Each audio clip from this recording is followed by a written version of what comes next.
اما بعد فاعوذ باللہ من الشیطان الرجیم بسم اللہ الرحمن الرحیم۔ آغاز اس پاک ذات کے نام سے جو دلوں کے بید خوب جانتی ہے، وہی ذات جو لا شریک ہے اپنی صفات میں، وہی ذات جو بے مثل ہے اپنی مثل، جو لے گئی اپنے بندے کو راتوں رات مسجد احرام سے مسجد اقصیٰ تک، وہی ذات جو ہر فائدے اور نقصان سے بخوبی آگاہ ہے، وہی ذات جس کا ہر کوئی محتاج ہے، وہی ذات جس نے ہمیں ایک انسان سے پیدا کیا۔ یا الہی تیری حمد و ثنا کر رہا ہوں، در پنجتن پہ صدا کر رہا ہوں، تو ہی میرے مولا میری لاج رکھنا، تیرے نام سے ابتدا کر رہا ہوں۔ ثنا گو پتہ پتہ ہے خدایا دم بدم تیرا، زمین و آسماں تیرے ہیں موجود و عدم تیرا، جو دنیا میں تیرا کھا کے تجھ سے ہی شکوہ کریں یا رب، تعجب ہے ان پر بھی رہے لطف و کرم تیرا۔ اگر موجودہ صدی کی چند گنی چنی آوازوں اور پاکستان کے نامور شاعروں کی فہرست غیر جانبداری طور پر تیار کی جائے تو مظفر وارسی جیسے نام سے بچنا ناممکن دکھائی دیتا ہے۔ بارگاہ خداوندی میں مظفر وارسی اپنی عقیدت کا اظہار کچھ یوں کرتے ہیں: کوئی تو ہے جو نظام ہستی چلا رہا ہے، وہی خدا ہے، دکھائی بھی جو نہ دے نظر بھی جو آ رہا ہے، وہی خدا ہے۔ وہی ہے مشرق وہی ہے مغرب، سفر کریں سب اس کی جانب، ہر آئینے میں جو عکس اپنا دکھا رہا ہے وہی خدا ہے۔ تلاش اس کو نہ کر بتوں میں، وہ ہے بدلتی ہوئی رتوں میں، جو دن کو رات اور رات کو دن بنا رہا ہے وہی خدا ہے۔ کوئی تو ہے جو نظام ہستی چلا رہا ہے۔ بسم اللہ الرحمن الرحیم، قل اعوذ برب الناس، ملک الناس، الہ الناس، من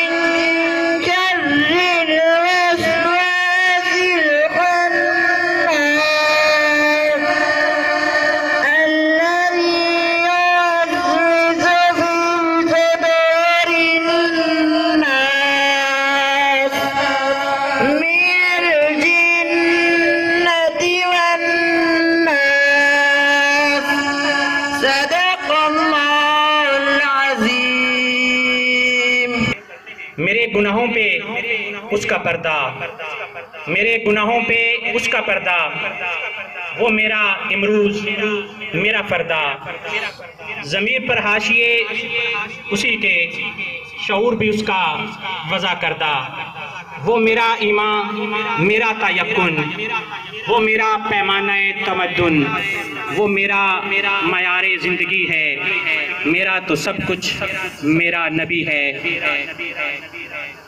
ذکر خدا کرے اور ذکر مصطفیٰ نہ کرے، ہو میرے منہ میں ایسی زباں خدا نہ کرے۔ سے گھر میں میرے رحمت ہوگی، ایک تیرا نام وسیلہ ہے میرا، رنج و غم میں بھی اسی نام سے راحت ہوگی، نعت سرکار کی پڑھتا ہوں میں، بس اسی بات سے گھر میں میرے رحمت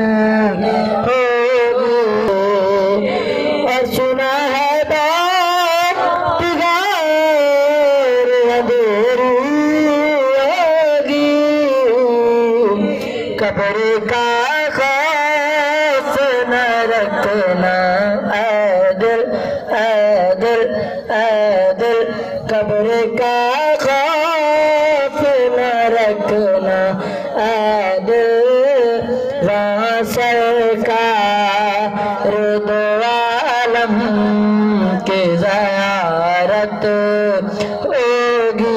سادہ اکرام، معزز مہمانان گرامی اور میرے پیارے پیارے ہم مکتب ساتھیوں، السلام علیکم ورحمۃ اللہ وبرکاتہ۔ مجھے آج اس موضوع پر اپنے خیالات کا اظہار کرنے کا موقع دیا جا رہا ہے۔ اس کا عنوان ہے سیرت النبی صلی اللہ علیہ وسلم۔ زباں ہے کہ کھلنے کو بیتاب، زباں ہے کہ کھلنے کو بیتاب، کان ہے کہ سننے کو بے چین، آیات کرتے ہیں اس مقدس موضوع پر بات۔ یقین ہے یہی بات بنائے گی باروز قیامت میری بات۔ جی ہاں، حاضرین محفل، میرا موضوع ایسا محفل اور منور کر دینے والا ہے کہ جو بھی اس موضوع سیرت النبی صلی اللہ علیہ وسلم سے منسوب ہوا وہ مہک گیا، وہ دمک گیا، وہ چمک گیا۔ میرے نیات والی محترم جائی صاحبان، ذرا غور کیجئے، آپ کا کلام، آپ کا مشاہدہ اپنی جگہ، لیکن جب میں آپ سے اور اپنے آخری نبی شما حضرت محمد صلی اللہ علیہ وسلم کی پاک سیرت پر بولنے لگتا ہوں تو صداقت و راستی کی کانوں میں گونج آتی ہے۔ ہم سب سے زیادہ مصرف ہیں، ہمیں مقدم رکھا جائے۔ جب صبر و شکر کی طرف توجہ مرکوز کرتا ہوں تو دل سے آواز آتی ہے، یہی سب سے آگے ہوں گے۔ اشارہ قربانی، کرم و سخاوت کی پکار ہے کہ ہم آپ صلی اللہ علیہ وسلم کی سرچت میں تھے۔ اپنے نبی کی لازوال، بے مثال، بے حساب خوبیوں اور صفات کو میں کیا ساری دنیا کبھی بھی کسی بھی حالت میں نہیں گنوا سکتی۔ وہ جو پتھروں کے بدلے پھول دے گیا، وہ جو پتھروں کے بدلے پھول دے گیا، خون کے بدلے دودھ دے گیا، نفرتوں کے بدلے محبتیں پھیلا گیا، نفرتوں کے بدلے محبتیں پھیلا گیا، گالیوں کے بدلے دعائیں بانٹ گیا۔ وہ کہ جس کے گھر کا مہمان کبھی خالی ہاتھ نہ گیا، وہ کہ جس کے گھر کا مہمان کبھی خالی ہاتھ نہ گیا۔ جی ہاں، حاضرین محفل، میں قربان جاؤں وہ جو بے روزگاروں کو روزگار دلوا کر سیاست نہیں خدمت کرتا تھا، وہ جو بے ہنروں کو ہنر سکھا کر احسان نہیں اپنا فرض بتاتا تھا، وہ جو بھاری بوجھ والوں کا وزن اٹھا کر اجرت پیسے نہیں صرف دعائیں لیتا تھا، وہ اپنی نہیں کسی اور کی نہیں بلکہ صرف اور صرف اللہ کی لڑائی لڑتا تھا۔ وہاں بات ہوئی استاد کی عظمت کی، وہاں ایک مشہور قول حضرت امام ابو حنیفہ رحمۃ اللہ علیہ کا ہے۔ حضرت امام ابو یوسف رحمۃ اللہ علیہ اپنے استاد حضرت امام ابو حنیفہ رحمۃ اللہ علیہ سے پوچھتے ہیں، استاد جی بتائیے استاد کیسا ہوتا ہے؟ حضرت امام ابو حنیفہ رحمۃ اللہ علیہ سوچ میں پڑ گئے، خود استاد تھے، سوچنے لگے کہ اب میں کیا جواب دوں، استاد کیسا ہوتا ہے۔